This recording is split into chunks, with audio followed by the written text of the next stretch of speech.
I was speaking about the parents and the children. Wallahi, it's a topic. It's a huge topic. The love. You love your child, you correct the child. But the manner in which to speak with your children. You know, many times, a typical scenario, mom and dad, or sometimes mom, sometimes both of them do not participate in the lives of their children for many years. They don't discuss topics. They are closed. You know, our fathers and our forefathers, their generations were different. They did not used to speak. I've never heard my dad tell my mom, I love you, but I know he probably loves her more than the love we understand when we say I love you to our own spouses. Hey, that doesn't mean I don't love my family. I do, mashallah. But without uttering it, they knew it. And they did not wait for one another to say, I love you. If they did say it, they may have said it behind closed doors. I wonder what their fathers did and their mothers did. Today, every day, if you do not send 20 text messages to your wife or husband, I love you, there will be a mini judgment day when you get back home. End of times. May Allah subhanahu wa ta'ala help us, really. And we have internet, WhatsApp, free calling, free this, but still we don't use it. Send it. Send the roses. It doesn't cost you a thing. You can send a whole garden on WhatsApp, and guess what? It costed you nothing. The only thing that's missing is the smell. I think soon there will be technology. I was reading about it. Wallahi, without a joke, I'm not joking, I'm serious. They are saying that very soon technology will get to the point where you will be able to send a smell through your mobile device. I see people saying, go and read about it. Sheikh Google will confirm. MashaAllah. My brothers and sisters, so it's very important for us to know that while technology has advanced and communication has been made so easy with people who are very far away from you, we sometimes forget those who are the nearest. Those who are the nearest. Like I said, our parents, we didn't hear them say that, but in our case, you have to. And you have to spend more time. And the sacrifice levels are less. You have to admit. You have to agree. A long time ago, they would sacrifice. I recall a case where people suffered marital turbulence and they separated for a long time. And many years later, they got together, house on fire, problem solved, everything gone, mashallah. But they sacrificed for about, I think, between 5 and 10 years. We were very young, but I recall this. And mashallah, the problem resolved. Today, 5 to 10 minutes we get irritated, honestly. We cannot handle. Sleeping in the couch, separately, I'm gone. You won't see me out of the gate, out of the door.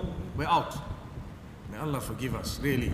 Love is tested at the time of sacrifice. When the person you claim to love is now going through the most difficult times of their lives, do you still stand by them? Do you still look at their tears and wipe them off and say, I love you? That is far more genuine. When they've been embarrassed, when they've been struggling with something, when they've lost their money, lost their job, do you still stand by them? And do you still say, I love you? Subhanallah. May Allah help us to sacrifice.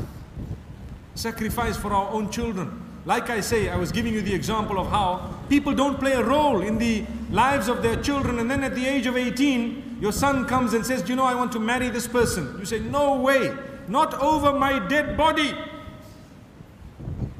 So at night you hear the son getting up for tahajjud, oh Allah, take my father away. Because he needs to go. Such a simple matter.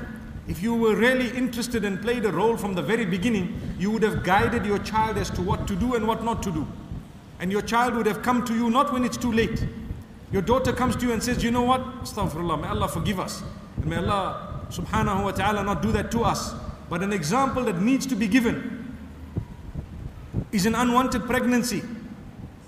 Will your child come up to you to confess or to say, I need your help, Dad.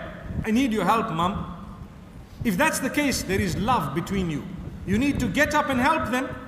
If you don't, they will get help from somewhere else. You may lose them even as a Muslim. They made a mistake, very bad. Is it happening? It's happening.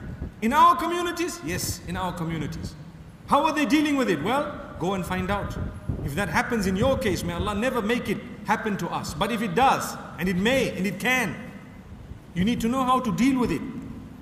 True love would make you stand up, rise to the occasion, embrace your child. Say, I'm very, very let down by what you've done, but let's see how we can deal with this. Let's see how best we can deal with this. Go for help, seek some counseling, take your child here and there, ask for religious rulings, see what's the case, what has happened. And you don't need to scream and yell, because that doesn't help. We need to be disciplined people. A few years ago, the advice would have been different. But today, the world has changed. Like I said, the ruling remains the same. It's still wrong. It will not be right.